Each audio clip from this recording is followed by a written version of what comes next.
Before I introduce Professor Sam Richards, just like to give a brief insight into all what this classroom experience has to offer. So, have you ever wondered or how humans come to have different hair colors or even textures?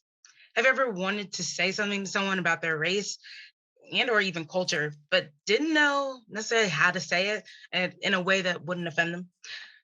If you found yourself ever asking yourself these questions or currently find yourself asking yourself these questions, you are in the perfect and right place. And we are going to give you an opportunity to experience a real classroom experience right here. So, without further ado, please give a warm welcome to an infamous professor of the Sociology 119 course, Professor Sam Richards.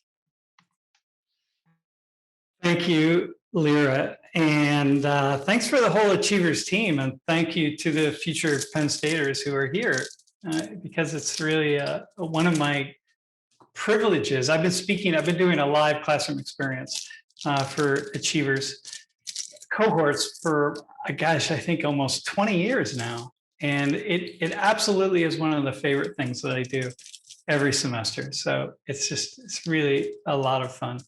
And I just want to say something really quick about Wally.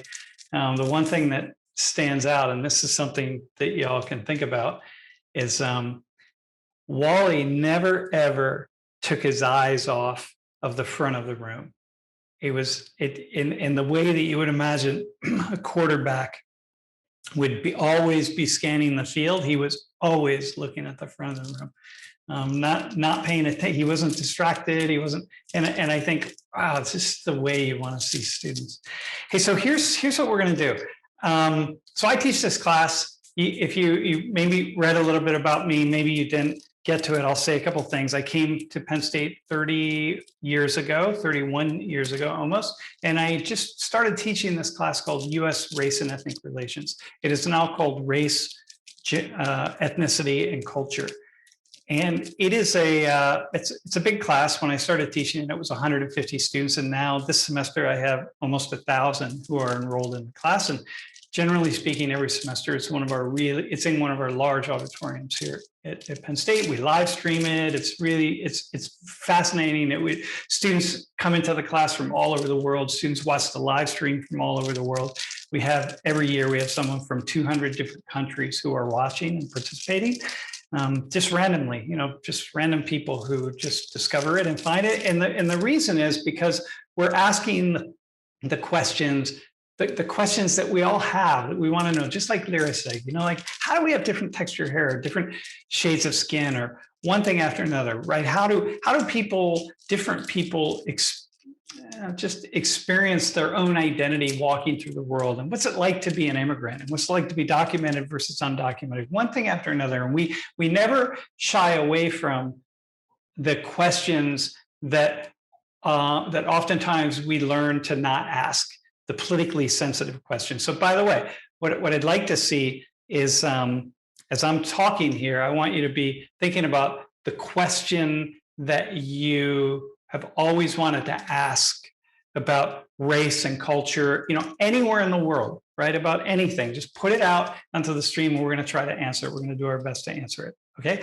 And so we don't shy away from the really sensitive questions, because in this world, it's so incredibly important to, at a university, where we're training people to ask questions.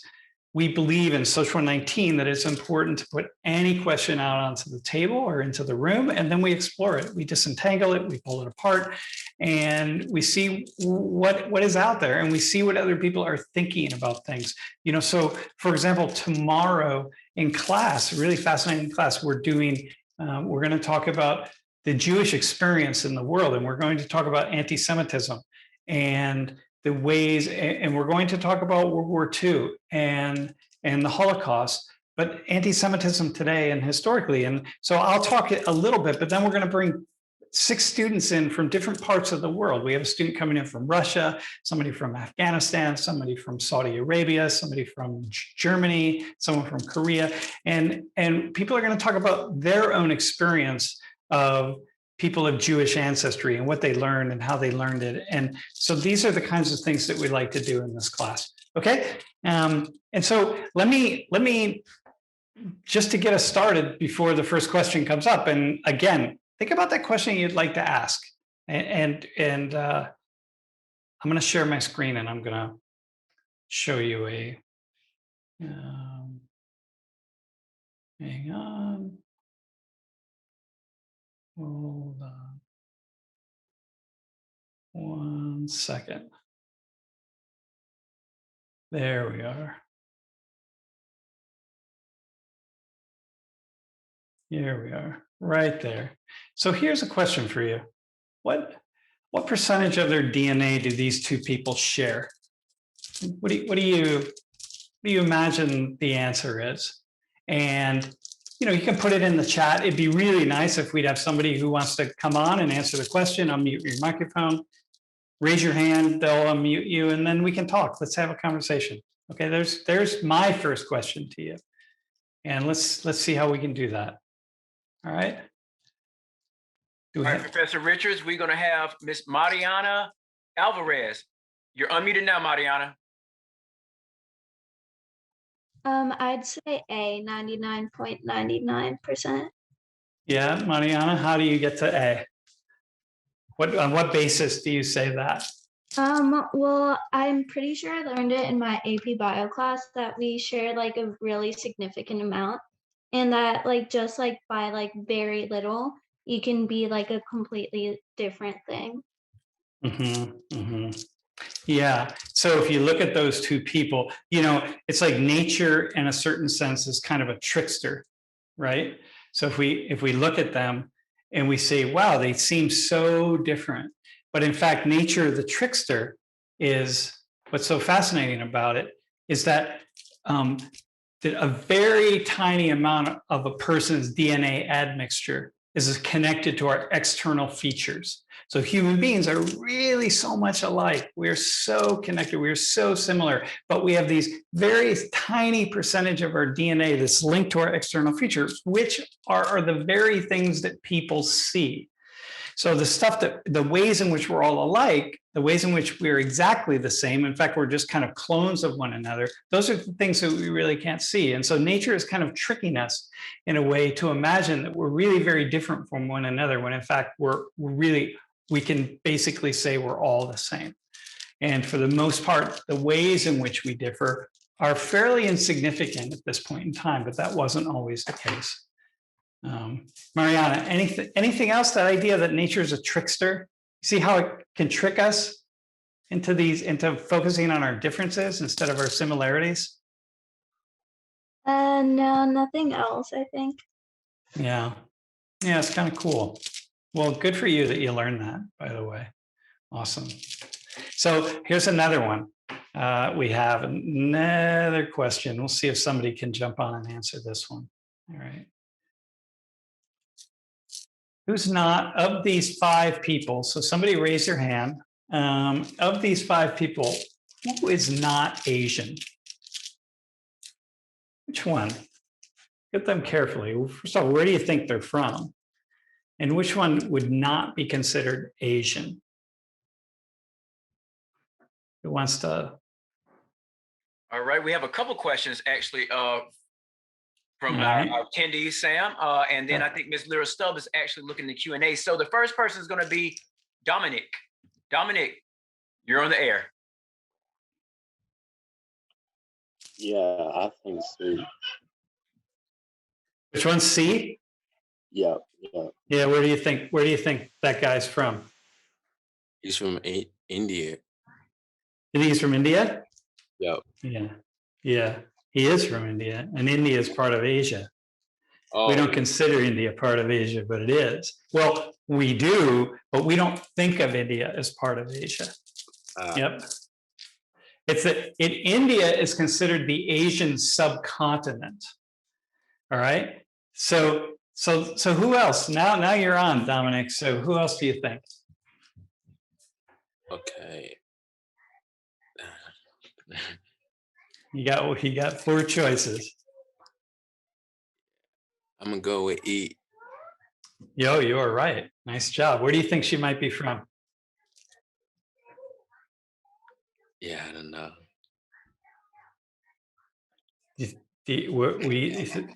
We're Africa, South America.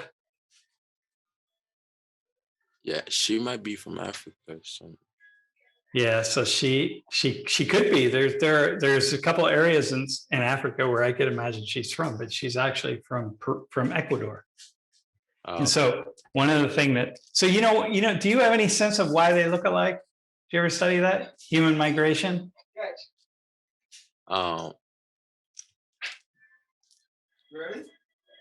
no, I don't have any idea. Okay, so if you look at A, B, D, and E, they share a lot of all those the DNA of their external features. Even they're very, very similar. Yeah. And because they all come from the exact same lineage. Number C is actually he's Indo-European, so he gets a lot of his DNA from European ancestors who came down from the north, but they all get their DNA or E gets her DNA from the eastern part of Asia that crossed over the Bering Strait. And so, All right. yeah, here. Yeah, so very good, man. Yeah, you're welcome. Thank you. Thanks for hopping on. Here, I'm gonna do another one here. We'll see how we can. Here's the next one. Yeah. Next question. How about these? Who's Native American?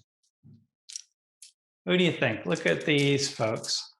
And Professor Richards, we're going to allow Ms. Stubbs to get a couple answers from the chat box now. All right, awesome. Any guesses? Anyone? Nothing has come into the Q&A box just yet. Yeah. Oh, we have a guess from Nicholas Jacobs, D. D.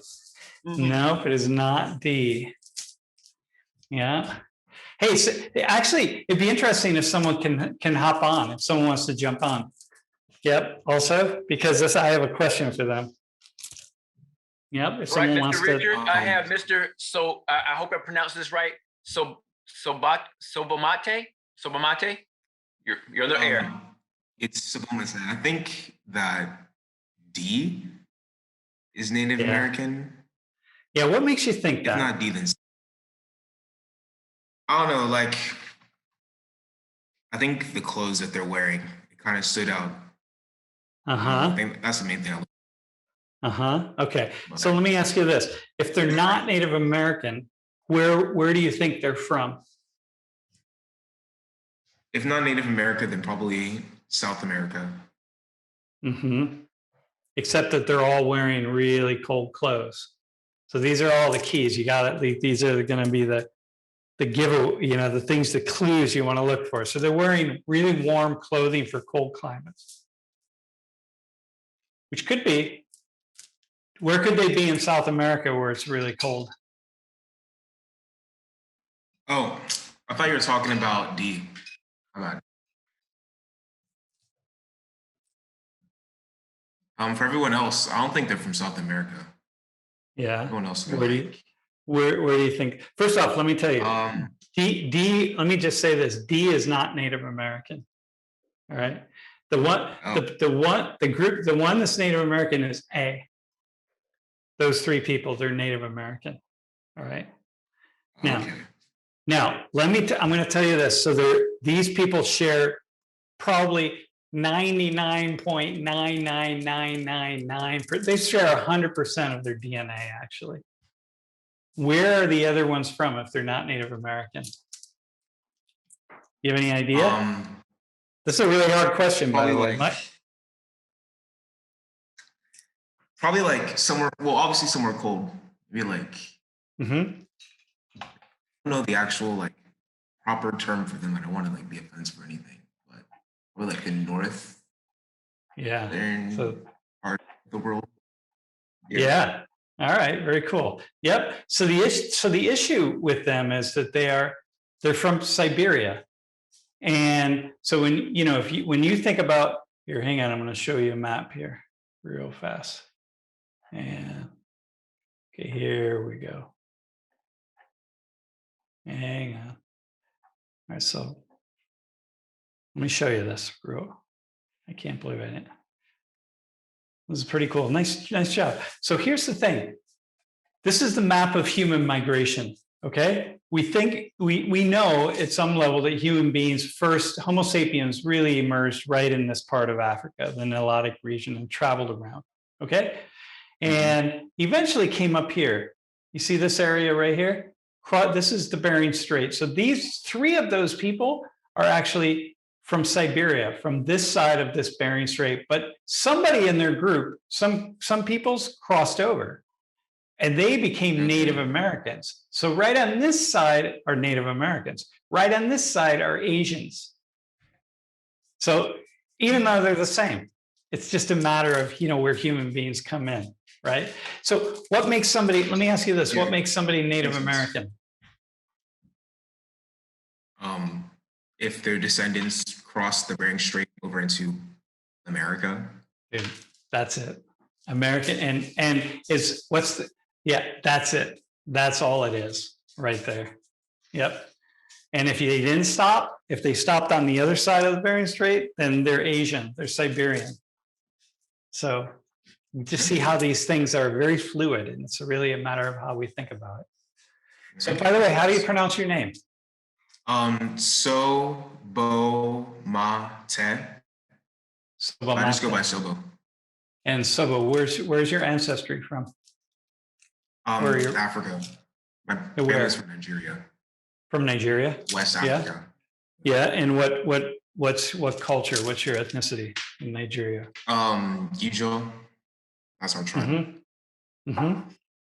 You know how many languages are spoken in Nigeria? A lot. More than I can count. There's a bunch. Yeah. Yeah, people don't really have a sense of that. Do you speak any languages other than English?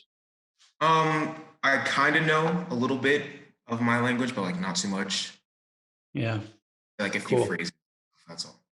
Yeah. All right. Well, good for you. At least you know that. Yeah.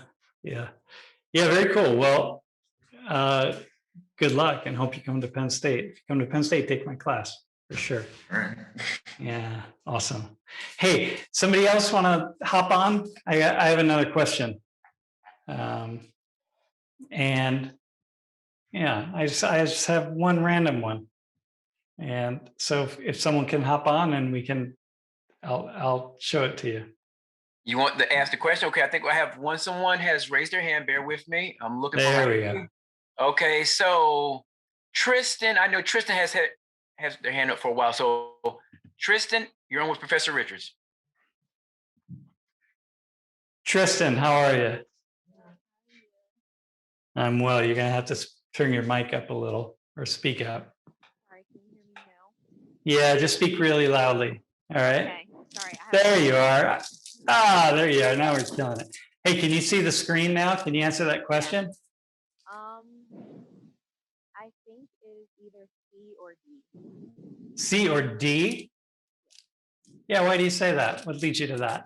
I'm also Native American, and my tribe just recently got recognized in like 2008. I'm almost positive. And I know there's a lot more out there that have not been recognized by our country yet. So. Uh-huh. And what's your tribe? I'm a part of the Piscataway Kanoi Indian tribe. Oh yeah? And where are you from right now?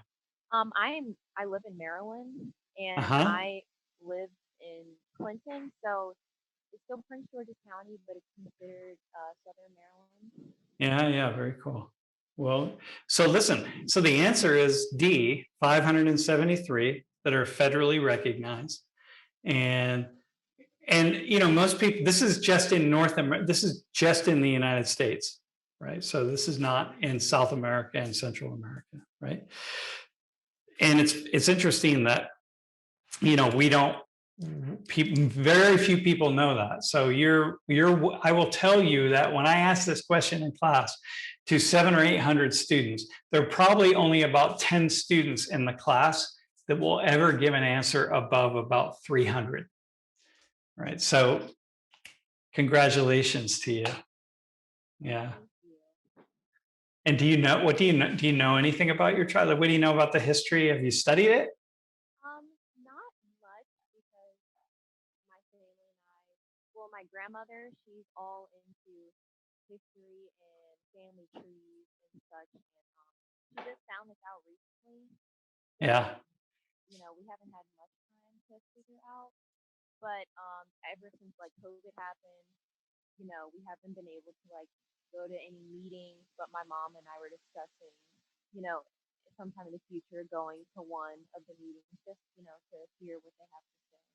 Awesome. Yeah, awesome. It's really valuable. It's really important. Let me just show you another map here.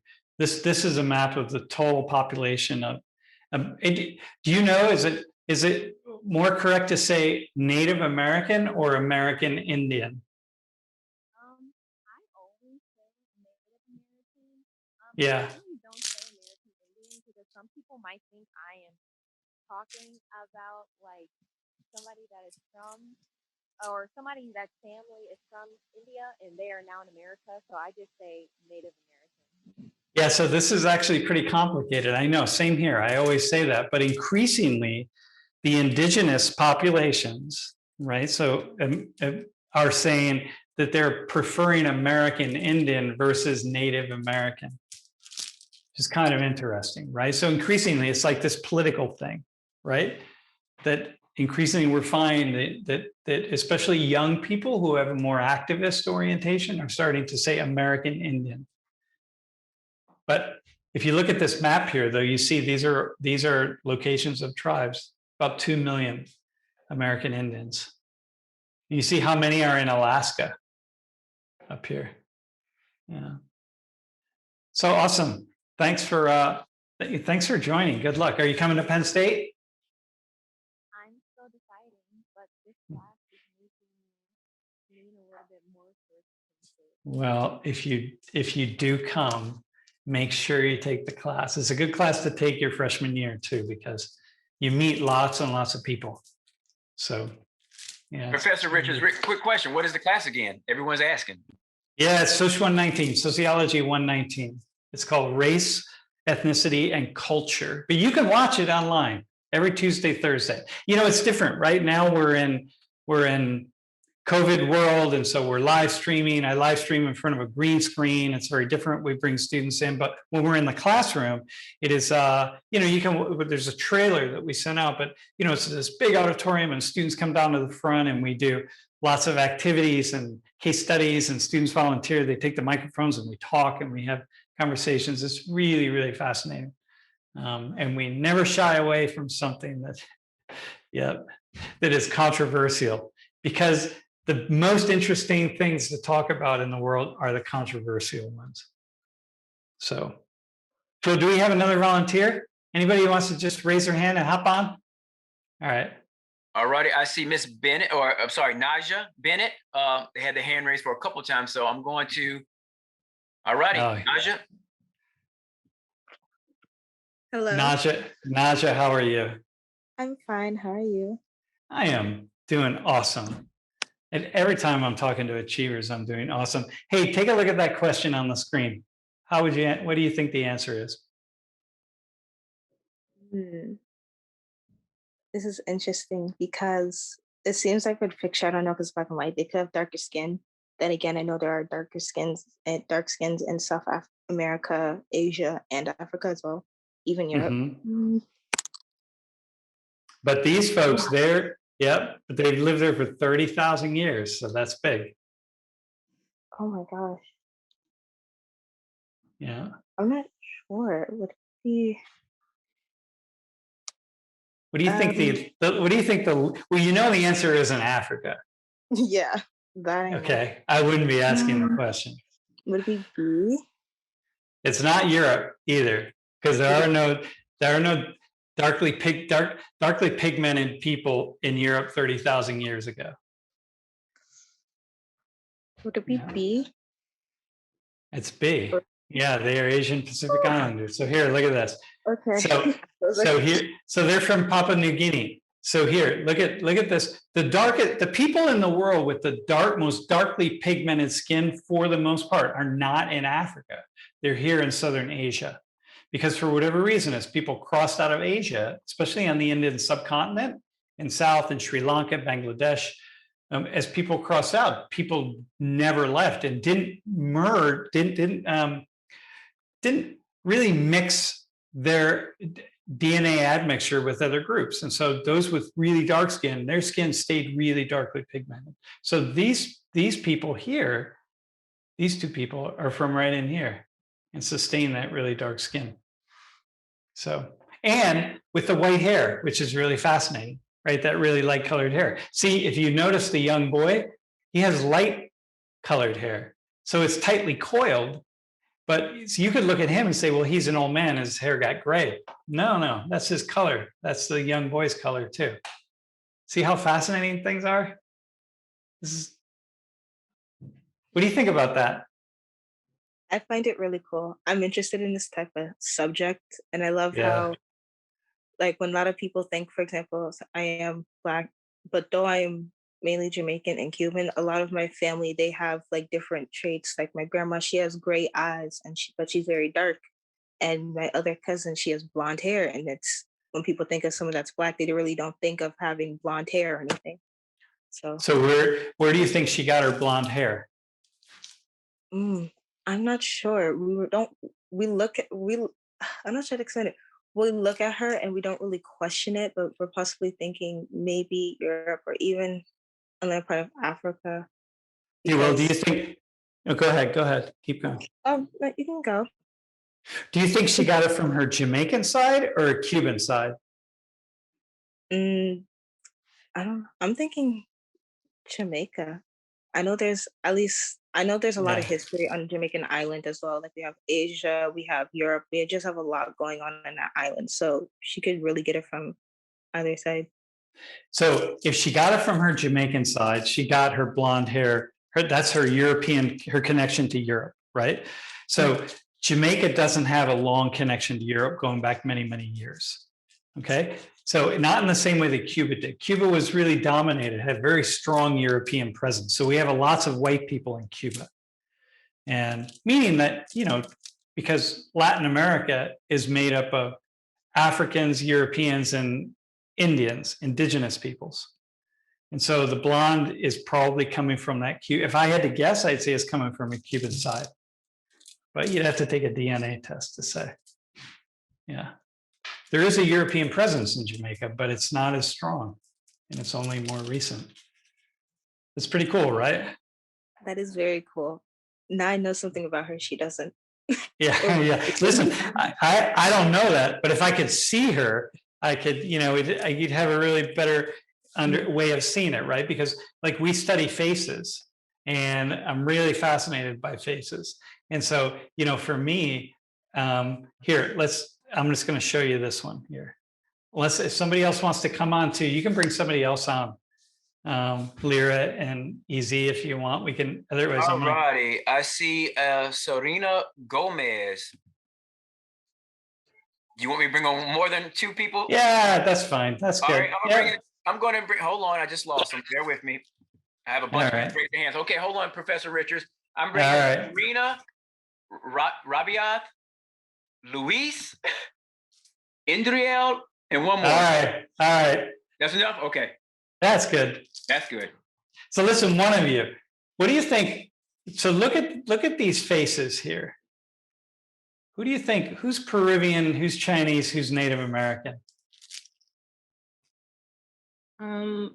If I could go first, I think that the woman B is Chinese. I think A is Peruvian and C is Native American. Somebody else want to go? How about somebody else? Oh, Yeah, I'd say A is Chinese, B is Peruvian, and C is Native American. Uh-huh. Okay, listen. So what's really interesting about the Chinese person is they're not Han Chinese, they're Tibetan Chinese. So does anyone know who Han Chinese are? HAN? Anyone have any idea? When I say Han Chinese, who am I talking about? Anyone? Is So it in Han, is it in referral? what's that? Sorry, you can go ahead. I was just gonna say, is it in referral to the Han Dynasty in China? Yeah, exactly. And so when we talk about the Han Chinese, this is the dominant ethnic and cultural group in China. It's also, we talk about Han Chinese, we see that the greatest amount of variation and of all Chinese cultures and ancestry. So it's sort of like going back to Nigeria, right? There are 5 ethnic groups, 5 tribes in Nigeria, right? And we use the word tribe, but we also use the word tribe to talk about Europeans. So when you go back, if we just go back 500 years in Europe, we're talking about all the tribes in Europe. So that's when you're a sociologist or an anthropologist, we also talk about European tribes. But if we look at Nigeria, for example, where there are 5 tribes in Nigeria that make up 90% of the population, right? But here, the Han Chinese make up most, but this woman right here, I'm going to bring her back on. So the woman A she's Chinese, but she's Tibetan Chinese. And if you were to look at Han Chinese and compare her, you would notice differences. This woman here is Navajo. And what's really interesting is one of the dominant traits coming across Europe was right at the bridge of the nose, what we see with many native indigenous peoples in the United States, this sort of bridge that stands out. She doesn't have that, right? So I'm going to show you in my face. I'll turn to the side. So one of the things is what's really interesting is among people of Asian ancestry. It's like for Europeans, my forehead's going to stick out more. Whereas people of East Asian ancestry, forehead will be back more. So my eyelids this is part of what we talk about with the Asian eye, right? Which is different than the European eye. But my eyes sort of sit back a little bit because my forehead sticks out, right? Just a little bit. But among many peoples, the face is a little bit flatter here. So you don't have that. But you will have among indigenous people, will have this little bridge on the nose. And I don't have that, so you can look at my nose and see. I played like Wally. I wasn't nearly as good as Wally, but I played football and I broke my nose really bad, and so I had that flat range. But if you look at this woman right here, see the bridge on her nose right there. She's Navajo. She doesn't have that, even though they share a lot of DNA. But there was that one nose difference that's really, really notable, and we don't see that. So I spent a lot of time. I used to live in Ecuador for a period of time because I did my research in Ecuador, and then I've been in Peru and South America, and I now go to Colombia a lot. So I notice these very distinct differences. It's pretty cool, right? Who's got do any of you on the stream have a question for me right now about any of this? I think Danny had a question. Danny, you're unmuted. He had his hand up for a while, and and I think Rabiath is unmuted. Luis Eduardo de Campos is unmuted, and I think Serena already spoke. Go ahead, ask your question. I'm ready. Danny? Yeah. Okay. So you talked a lot about the noses and how it differs from where one was born or what their background is. Is it like normal to see that some of them aren't as different as others depending on their background, and some of them are more noticeable? Yeah, definitely. So here, do you know why we have different shaped noses? What we think? Do you have any idea? No. Does anybody who's unmuted? Anyone want to take a guess? Why do you think we have different shaped noses? Isn't it for like breathing, like to cold air, you'd have like narrower noses, and in hot air, you'd have like wider noses to like cool it off. Yeah. So listen. Yeah. So this is very good. So one of the things, it's really cold out, right? When it gets really cold, if you go outside and you just breathe through your nose and go, and you know how it hurts? It hurts the back of your nose. It hurts your lungs. It's like, that's not good. And so, because it's really important that human beings have a great deal of stamina. So in really cold environments, what we see are much longer nostrils, right? And narrower nostrils so that the air gets warmed before it gets into the lungs. And so in really hot, humid climates, the nostrils can be short and the noses can be much flatter against the face, which is what we see a lot in hot, arid climates. But in climates that are more dry and can be colder even at night, especially at night. So even like desert climates get really cold at night, we'll tend to see larger noses and longer nostrils and thinner nostrils, right? So every one of us, when we look in a mirror, when I look in a mirror, when any of us look in a mirror, and we look at all these people, we are the product of our ancestors adapting to the environments where they live. And so when I look at my nose, or when I look at my eyes, or it's perfect, because these features allowed my ancestors to survive. My straight hair, all sorts of things. It's pretty awesome. Is that cool? This makes it a lot easier. Here, I'm going to ask you all, since you're on the stream. Here we go. Who do you think is black in this photo? Take a stab. Who thinks most black in this photo? Who's black? Probably the girl wearing the red. All right, somebody else. What do you think? Who's black? Anybody? Got a couple people. Danny, Gomez, Luis, Campos. Yeah. Go ahead. You can unmute yourself. You don't have to raise your hand. Go ahead. Yeah, just unmute yourselves. I'd say the man in the green in the back. All right. Somebody else. I'd say the man in the blue. The man in the blue. You think I'm trying to trick you? How about somebody else? All righty. How about Luce? We need one more person because none of you have gotten it right yet. Lucicino. I apologize. Last name Gomez.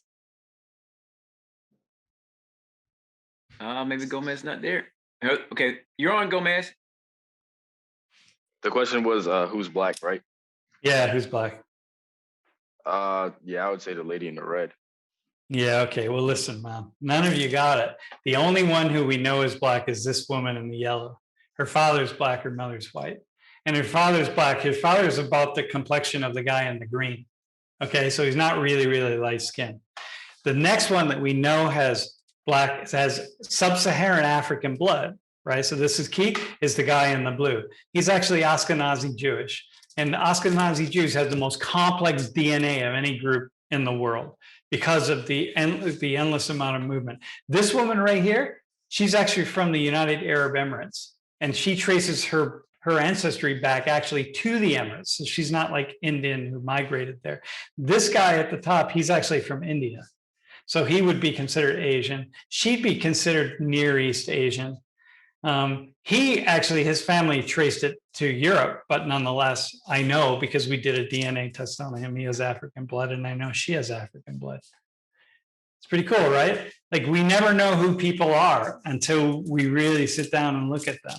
And by the way, the guy at the top, his hair is actually fairly straight, as many Europeans have fairly straight hair. How about that? That's pretty cool. I have another question for you all. Do you know why is this some people like have straight hair and other people have really tightly coiled hair? Anyone want to throw that out? All right, I have 3 students, Gabrielle, Abby, and Michaela. How about Gabrielle? Possibly for water retention. Go ahead, say more, my friend.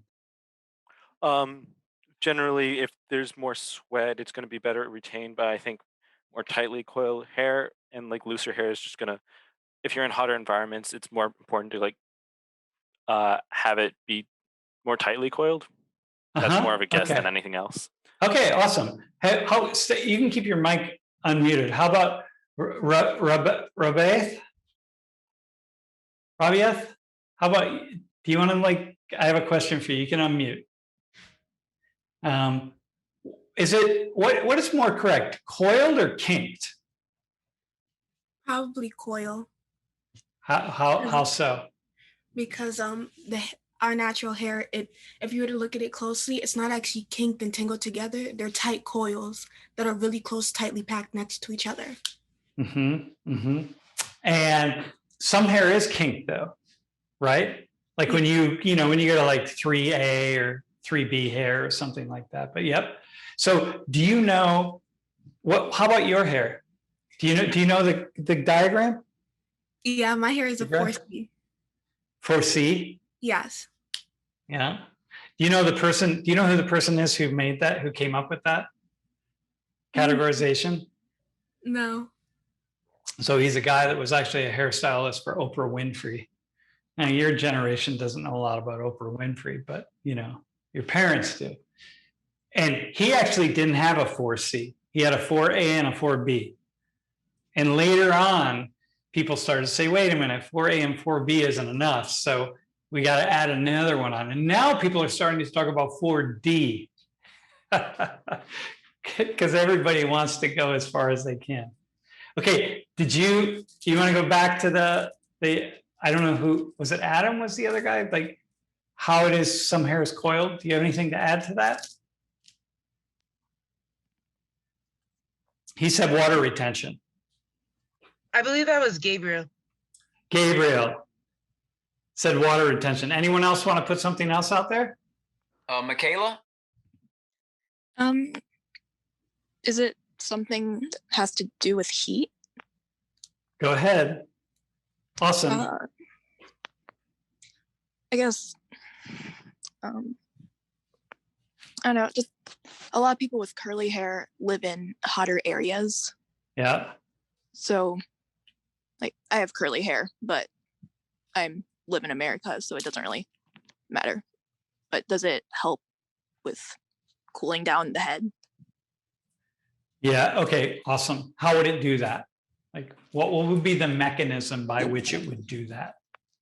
Well, curly hair doesn't sit on scalp.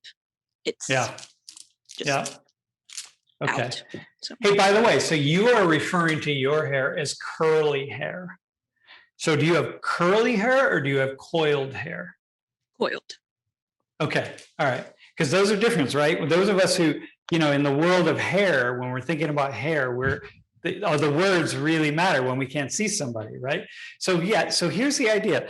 One of the worst things that can happen to a human being is heat stroke. And when you're out in the sun, when you go back 10,000 years and 15,000 years and 20 and 30 and 40,000 years, people didn't have hats.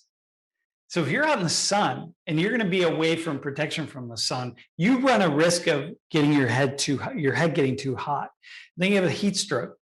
And people don't have water bottles, right? I have a water bottle, so I can go out into the desert and I can carry my water with me, but people didn't have that. And so, but the hair provided this natural protection, because what would happen is the more coiled the hair is, the more tightly coiled, the more it stands up. And the more it stands up, the longer it can get, the more it can stand up, the further it will be away from the head. And when the sun hits it hits it out here and it protects the scalp. It protects the skull. It protects us from heat stroke. So we didn't need hats. People didn't need hats. They had a natural hair protection. But me, look at me, like when I'm in the sun and the sun hits me, man, it goes right into my scalp. And so it's just really dangerous for me to be out in a really hot environment, like in the desert. But if I had tightly coiled hair, my hair would stick up and then I would have a natural protection. So as people migrated to more cooler environments, the hair was able to relax, and it wasn't inherently a good thing or a bad thing. We don't know exactly why it happened. The hair straightened out, but it just did. It was not necessary, and so gradually speaking, it kind of straightened. Which is pretty cool, right? Y'all, you see this? So who's on? Who was just talking? Is that Michaela? Yeah. So listen, Michaela. So isn't it kind of awesome when you think about it that every human difference, tall people, short people, wider people, thinner people, every human difference, larger noses, smaller noses, you know, eyes, lips, everything. Do you know why we think people have different shaped lips? Want to take a guess, anybody? All right, let's see. I'm gonna give some other folks a chance. So I'm gonna mute Michaela really quick. I think Nasir is back. Nasir, the floor is yours. Yeah, hello? Nasir, why do we have different shaped lips? I think it's because of the weather pattern that we were, that our ancestors grew up in. So in like colder places, people would have smaller noses and smaller lips to like compact it more and stay warm, so we don't like really get cold and freeze. And in warmer places, our nose are wider. Yeah.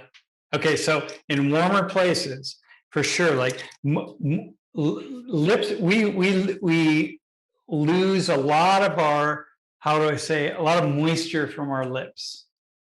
And so, you know, like we say, like dogs, you know, certain people lose moisture from the bottom of their like paws. Dogs do. Human beings, we lose a lot of moisture from our lips. And so one of the ideas is like, well, in really hot climates and so on, we can lose moisture from the lips, and like that's okay, right? And so you'll see people with more surface area of the lips, and as you go north, you see people with thinner, with much less surface area of the lips. And so, like, okay, there's just one of those ideas there. So it's pretty cool, right? Whatever your lips are, whatever anything is, this is who your ancestors were. It allowed them to survive and allowed you to survive and allowed you to be who you are. Sam, we have a question from Gabriel. So I have two questions. On the part of the lips, is that why like people with larger lips often get their lips chapped more? And then you mentioned before one of the people in the picture was an Ashkenazi Jew, and I know that as an ethnic population, they're generally vulnerable to certain diseases. Like, how does that correlate with like their DNA is so similar to everyone else's? Yeah. So yes, people with more with lips that are with larger surface area on the lips really have to keep them moist, because you're just endlessly losing moisture from them. And it's a way to cool you down, right? So it cools you down, but you're endlessly losing moisture. And for Ashkenazi Jews, the issue is that they're drawing DNA from so many different populations around the world. So that guy that I show you in the photo, he's like, you know, 17% sub-Saharan Africa. He's, you know, 23% East Asian, right? He was like 20% South European, 70% Northern European, this kind of thing, right? So he's like drawing his DNA admixture from all over the world. Yeah. Sam, we have a question from Naja Bennett. All right, kick it out there. My question is, why do some aspects, I guess, of a group or some traits become desirable? Like, say, possibly big lips, or why someone may want to get surgery to have such things? You know, awesome question. So first off, a lot of our features over the years that we select for, even going back 10,000 years or 20,000 years, sometimes it's sexual selection. So we don't really know why it is that, you know, certain eyebrows were really dominant, or certain hairlines, or certain this or certain that. Sometimes it's just sexual selection. Some things were seen as just more desirable for some group somewhere. And now what happens is, you know, human beings. So if you travel, right? Like, so I've spent a lot of my life traveling around the world. I've been to about 50 different countries, many countries, many, many times. There are a lot of countries I've been to like 10 times, places I do research and that sort of thing. And what I find is that when I travel through countries, I will encounter populations of people that all look very similar. And then, you know, 100 miles away in another valley, I see a population of people that all look very similar. I say, well, you're kind of like them, but you're kind of like them, but you're not. And then you just, you know, people we have these distinct population groups all around the world with different features. But today, a lot of times people can see those features And we want to be different. Like y'all want to be different, right? Like everybody wants to have something that's unique. So we get tattoos or we do our hair in some way. And so we're going to, put some sort of something in our lips to make them a little more pronounced or less pronounced, or our cheeks, or gosh, who knows? And now human beings just do that because we can, but it's not part of evolution. It's not part of selection at all. It's just something that people decide looks cool, and so they want to do it. So, not me. I mean, I have earrings, and I have a lot of earrings, but I don't have any tattoos. I got earrings when I was your all's age, and I got earrings I got my first one when I was 18, and but I don't have any tattoos. Yeah. Hey, I have a question for somebody. How about this one? How about that? How many different languages are spoken in households in the United States? Different languages. All righty, Professor Richards, we're going to allow Danny to talk as well as Indria Moores allowed to talk. So go ahead, and Danny and Indria, the floor is yours.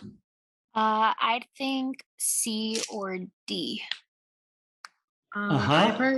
I personally think A or B, just because I know that with migration and like immigration and those kind of things, families like come over and like they stop teaching the language so that their children can assimilate. And I feel like when generations continue to come, like they lose that language that they have. So many households don't have that language anymore. Wow. Yeah, that's actually really interesting. And you're right about that. Actually, people in the United States are assimilating faster than they ever have at any point in history. So, like at the turn of around 1900, in the early 1900s, there were over 100 different foreign language newspapers in New York City. 100 different foreign language newspapers. So not only were there that many languages spoken, there were more than that, but there were actually newspapers for 100 different languages. And now we have, probably really a handful, actually. We have Spanish, we have Mandarin, we have Portuguese newspapers, we have English, obviously. There's probably still some Polish newspapers in New York, but not very many. But the answer is actually right around 300. So it's kind of in between C and D. That's how many are spoken in the US at this point in time. But you are right. It is, people are assimilating faster than they did in the past. So you said A or B, you were absolutely right on about why it would be lower, but still the languages are spoken by elders and small groups of people inside of households. But the people who would normally speak those languages are not speaking the language, they're not learning the languages. Yeah, in the way that they did. It's pretty cool, right? I don't know. I'd somewhat disagree. Go ahead. I love that. My family continuously teaches us Spanish, along with us learning French and me knowing English along with my sister. So already in our household, we speak 3 different languages. And it just makes sense that others would also speak other languages. Yeah, it would make sense, but we're not really doing that as much as you would imagine. There are some families like yours that are. And who speaks French in your household? Danny, who speaks French in your household? So my dad and mom do. And since they do, they didn't teach us a lot of it. So I decided to start taking French in school. Yeah. So basically my mom, my dad, me and my sister, and then almost the whole side of my dad's family speaks French. Where are they from? My dad's dad's side is from Mexico, and my dad's mom's side is from Europe and France. Awesome. So that's very cool, by the way, that you are really deciding to learn French. So you learn French and Spanish and English. It's really, really important.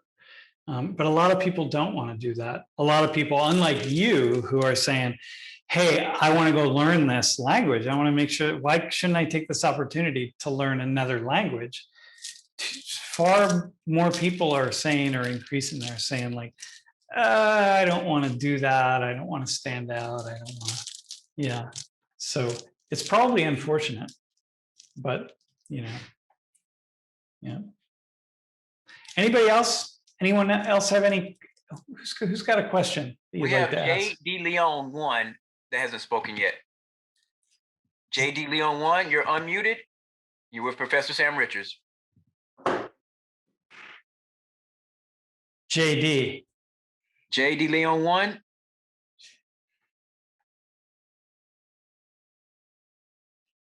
JD Leon, do you want it? I'm asking them to unmute. Yeah. Yeah. I guess not, unless anyone else raise their hand. All righty. All righty. Let's try someone who hasn't spoken yet. Bear with me. So I'm going to, I think it's Layla Leak and Jacob B as well. So Layla. Hi, can I be heard? Yeah, we got you, Layla. How are you? Hi. So I had a quick question about ancestry. Uh-huh. So, my dad did an ancestry, and he is like, well, like he knows everything that I need to know about my family. He loves researching and all of that.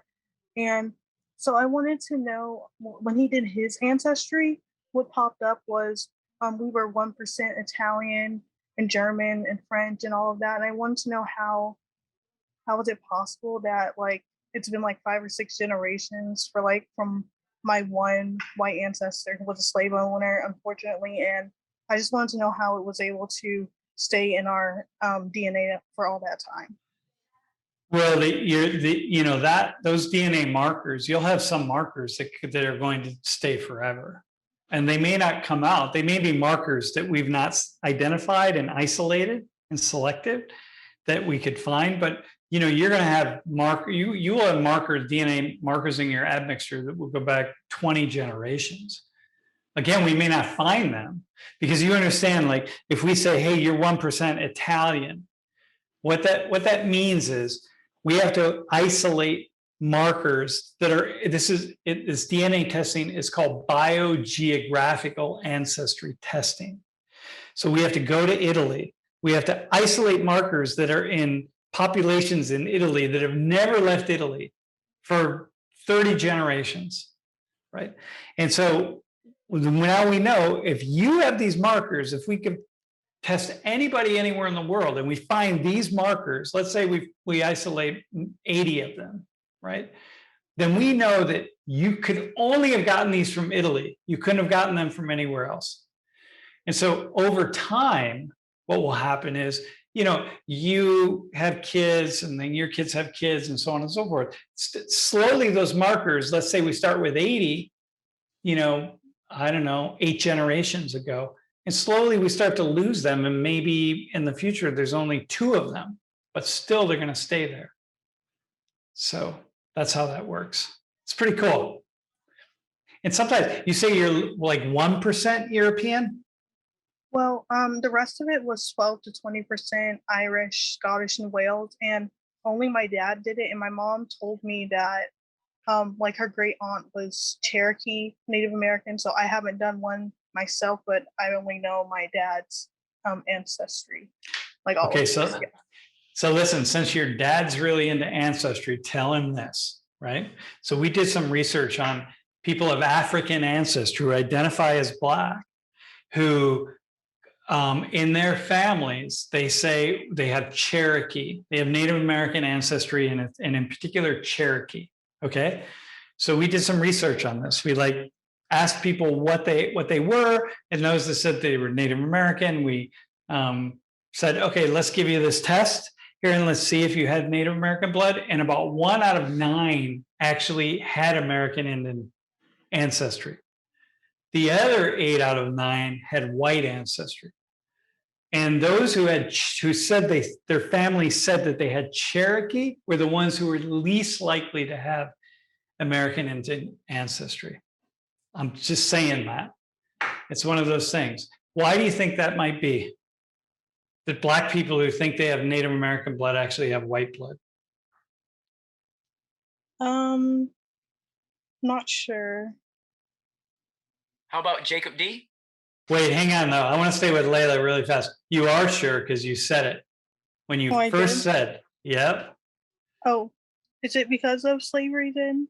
Exactly. Okay. You use what word did you say that is the answer to that question?